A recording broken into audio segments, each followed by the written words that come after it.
Hello everyone, welcome to Raksha knowledge channel. अगर आप किसी भी कम्पिटिटिव एग्जाम की प्रिपरेशन कर रहे हैं तो ये वीडियो आपके लिए बहुत ज़्यादा इंपॉर्टेंट होने वाला है।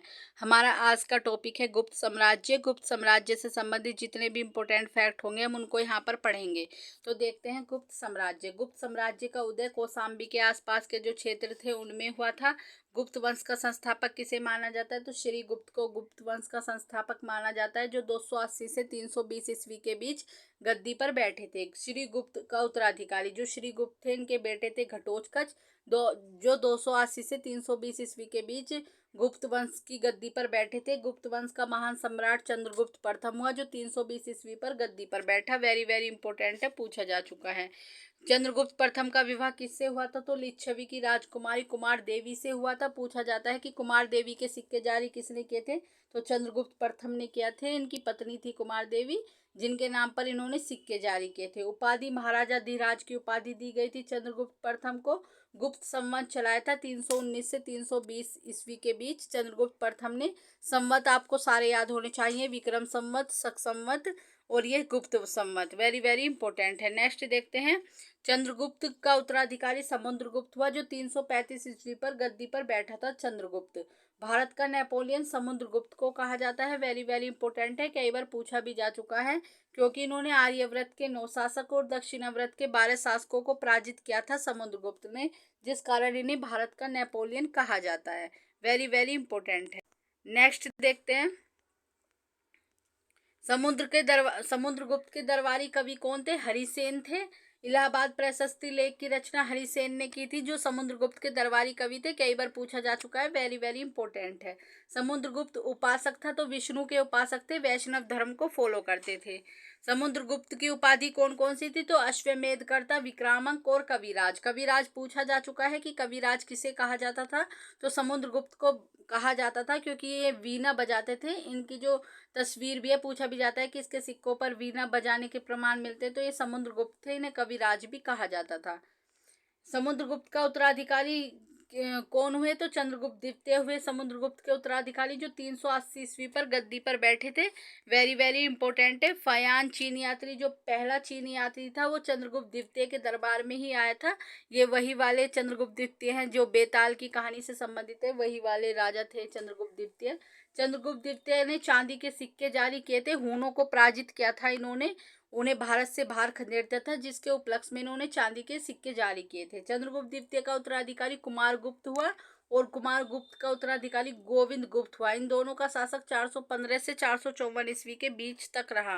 वेरी वेरी इंपॉर्टेंट है, पूछे जाते हैं इस टॉपिक से क्वेश्चन। नालंदा विश्वविद्यालय की स्थापना कुमार गुप्त ने की थी। कुमार गुप्त का उत्तराधिकारी स्कंद गुप्त हुआ, जो 455 से 467 ईस्वी के बीच गद्दी पर बैठा। ये पूछा जाता है कि जो कौटिल्य थे वो किस विद्यालय में उन्होंने शिक्षा प्राप्त की थी? तो नालंदा गुप्त वंश से स्टार्ट होता है, लेकिन उससे पहले तक्षशिला विद्यालय था। जो गुप्त वंश के जितने भी पूछ लिया जाए आपसे कि कौन सा विद्यालय था, तो तक्षशिला था। इस यहाँ से फिर नालंदा चलता है, ये बिहार में था नालंदा। वेरी वेरी इंपॉर्टेंट है। सुदर्शन झील गिरनार पर्वत के पास बनाई गई थी काटकर, और इसका पुनरुद्धार कराया था स्कंदगुप्त ने। इन्होंने सौराष्ट्र यानी कि गुजरात का गवर्नर नियुक्त किया था पर्णदत्त को, उन्होंने इसका पुनरुद्धार कराया था। सुदर्शन झील से क्वेश्चन पूछे जाते हैं। सुदर्शन झील का निर्माण मौर्य काल में हुआ था, लेकिन फिर इसको रुद्रामन ने और स्कंदगुप्त भी इससे संबंधित थे, पूछे लिए जाते हैं। शासक की सुदर्शन झील से कौन से शासक संबंधित है? स्कंदगुप्त के शासन में हूणों का आक्रमण दोबारा शुरू हो गया था। चंद्रगुप्त द्वितीय ने उन्हें हराया था, फिर उसके बाद उन्होंने थोड़ा अपने आप को रोक के रखा, लेकिन स्कंदगुप्त के समय दोबारा से आक्रमण उनका शुरू हो गया हूणों का। गुप्त काल का अंतिम शासक भानुगुप्त हुआ। वेरी वेरी इंपॉर्टेंट है, पूछा जाता है। गुप्त काल की राजकीय व्यवस्था पढ़ेंगे अब हम। गुप्त साम्राज्य की सबसे बड़ी इकाई देश थी।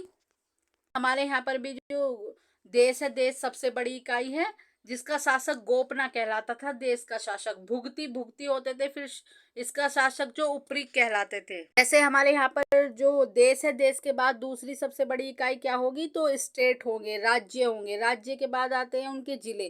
तो ऐसे ही भुगती जो थी ये राज्य थे, और इनका जो शासक था वो उपरी कहलाता था। वेरी वेरी इंपॉर्टेंट है। फिर आते थे विषय, विषय कहते थे जिले को, और इसका शासक विषयपति कहलाता था। फिर आते थे ग्राम, ग्राम सभा का मुखिया ग्रामीण कहलाता था, और ग्राम सभा के जो अन्य सदस्य थे, जो ग्राम सभा थी उसका मुख्य ग्रामीण कहलाता था, लेकिन जो अन्य सदस्य थे उनको मेहतर कहा जाता था। वेरी वेरी इंपॉर्टेंट है, इनसे क्वेश्चन पूछे जाते हैं यूपी पीसीएस आरओ वगैरह में।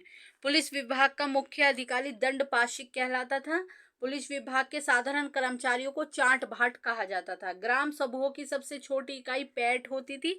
पूछा जाता है कि गुप्त काल में ग्राम समूह की सबसे छोटी इकाई क्या थी, तो पैठ थी। दामोदर ताम्रपत्र अभिलेख भूमि बिक्री संबंधी कार्यकलापों से संबंधित है, जो कुमार गुप्त के समय में जो लिखा गया था। और ये पूछा भी जाता है कि दामोदर ताम्र पत्र लेख अभिलेख किससे संबंधित है, तो कुमार गुप्त से संबंधित है। नेक्स्ट देखते हैं, भू राजस्व कुल उत्पादन का 1/4 से 1/6 के बीच होता था। क्षेत्र क्षेत्र किसे कहा जाता था, जो कृषि करने योग्य भूमि थी उसको क्षेत्र कहा जाता था। वास्तु वास करने योग्य, यानी कि घर बनाने योग्य, ये सब वास करने योग्य जो भूमि थी। फिर आती थी चारागाह भूमि, जो पशुओं के चारा योग्य भूमि थी उसको चारागाह भूमि कहा जाता। सिल किसे कहा जाता था, भूमि जो जोतने योग्य नहीं होती थी। सिल पूछा जा चुका है, वेरी वेरी इंपॉर्टेंट है, यूपी पीसीएस में पूछा जा चुका है क्वेश्चन की गुप्त काल में सिल किसे कहा जाता था, तो भूमि जो जोतने योग्य नहीं होती थी। अपराहत जंगली भूमि को कहा जाता था, जिस पर खेती नहीं की जाती थी, झाड़ झाड़ी वगैरह खड़े होते थे, उसे अपराहत भूमि कहा जाता था, जंगली भूमि को। नेक्स्ट देखते हैं, रहत व घंटी यंत्र किसे कहा जाता था, जो सिंचाई के लिए प्रयोग होता था, रहत या घंटी यंत्र कहा जाता था। प्रमुख व्यापारिक केंद्र क्या था, गुप्त काल में उज्जैन था। वेरी वेरी इंपॉर्टेंट है, पूछा जा चुका है क्वेश्चन। गुप्त शासकों ने सर्वाधिक स्वर्ण मुद्राएं जारी की थी। पूछ लिया जाता है कि प्राचीन में आपको 2-3 ऑप्शन दे दिए जाएंगे, मौर्य गुप्त वगैरह, तो इनमें गुप्त शासकों ने सर्वाधिक सोने के सिक्के जारी किए थे। स्वर्ण मुद्रा को क्या कहा जाता था, दिनार कहा जाता था, और चांदी के सिक्कों को रुपया कहा जाता था। ये यूपी पुलिस 2018 में पूछा जा चुका है कि गुप्त काल में स्वर्ण मुद्रा को क्या कहा जाता था, तो दिनार कहा जाता था। सबर जाति के लोग, जो कि विद्या जंगल के क्षेत्र में रहते थे गुप्त काल में, और देवताओं को मनुष्य का मांस चढ़ाते थे, शबर जाति के लोग। एरन अभिलेख 510 ईस्वी में ये लिखा गया था। एरन अभिलेख पहली बार सती प्रथा होने का प्रमाण इस लेख से मिलता है हमें, एरन अभिलेख से। वेरी वेरी इंपॉर्टेंट है। वेश्यावृत्ति करने वाली महिलाओं को गणिका कहा जाता था, और वृद्ध वेश्याओं को कुट्टनी कहा जाता था। जो वृद्ध वेश्याएं होती थी उनको कुट्टनी कहा जाता था। गुप्त शासकों का धर्म वैष्णव धर्म को अनुयायी थे, वैष्णव धर्म को फॉलो करते थे। पूछ ले जाते हैं इनसे question, very very important topic है, इन्हें अच्छे से पढ़ लेना। गुप्त काल का राज चिन्ह क्या था, विष्णु का वाहन गरुड़ जो था, ये गुप्त काल का राज चिन्ह था।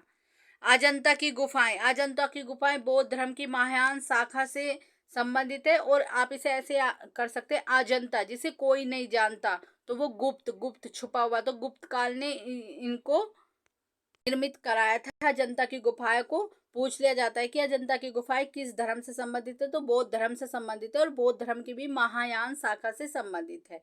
गुप्त काल में निर्मित की गई थी अजंता की गुफाएं। बाघ गुफा विंध्य पर्वत को काट कर बनाई गई थी। विंध्याचल का पर्वत मध्य प्रदेश में है, गुप्त काल द्वारा ही निर्मित की गई थी बाघ गुफाएं। वेरी वेरी इंपॉर्टेंट है। गुप्त काल के नवरत्न देख लेते हैं। पूछ ले जाते हैं कि इनमें से गुप्त काल का कौन सा नवरत्न नहीं है, तो अमर सिंह धनवतरी ये एक आयुर्वेदाचार्य थे, चिकित्सक थे। हरिसेन कवि थे। कालिदास संस्कृत कवि थे। वेरी वेरी इंपॉर्टेंट है। शंकु वरुचि बेताल भट्ट कनपक्का ब्रह्मगुप्त, वेरी वेरी इंपॉर्टेंट है, इनसे क्वेश्चन पूछे जाते हैं। विष्णु शर्मा, इनके दरबार में एक विष्णु शर्मा रहते थे, जिनकी जो रचना है पंचतंत्र, संसार का सर्वाधिक प्रचलित ग्रंथ है ये पंचतंत्र। पूछा जाता है कि पंचतंत्र की रचना किसने की थी, तो विष्णु शर्मा ने की थी। आर्यभट्ट, आर्यभट्ट एक वैज्ञानिक थे।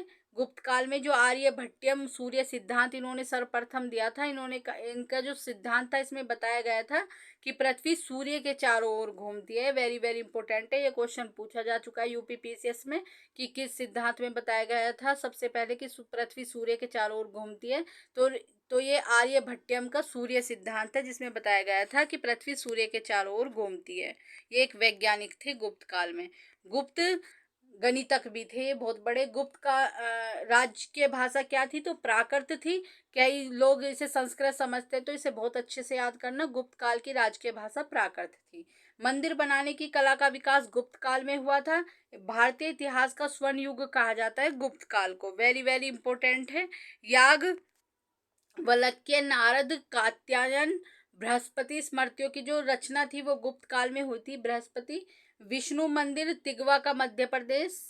इन मंदिर की अच्छे से लोकेशन याद रख लेना, इनसे पूछे जाते हैं। तिगवा का विष्णु मंदिर कहाँ पर स्थित है? मध्य प्रदेश में स्थित है। शिव मंदिर भुमरा का शिव मंदिर मध्य प्रदेश में स्थित है।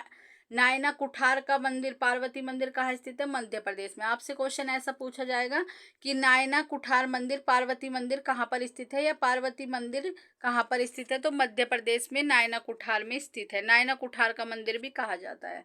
दशावतार मंदिर ये देवगढ़ झांसी में स्थित है उत्तर प्रदेश में। शिव मंदिर नागौद मध्य प्रदेश में स्थित है। लक्ष्मण मंदिर ये भारत का सबसे पहले ईंटों द्वारा निर्मित मंदिर है, यहाँ से ईंटों का प्रयोग होना शुरू होता है। ये कानपुर में स्थित है उत्तर प्रदेश में। से लक्ष्मण मंदिर वेरी वेरी इंपॉर्टेंट है, इनसे स्टेटमेंट में काफी क्वेश्चन पूछे जाते हैं एग्जाम में। अगर आपको क्वेश्चन का लेवल अच्छा लगा हो तो चैनल को सब्सक्राइब, वीडियो को लाइक एंड शेयर करें। Thank you so much. आपको इससे अलग कुछ भी पढ़ने की आवश्यकता नहीं है हिस्ट्री में।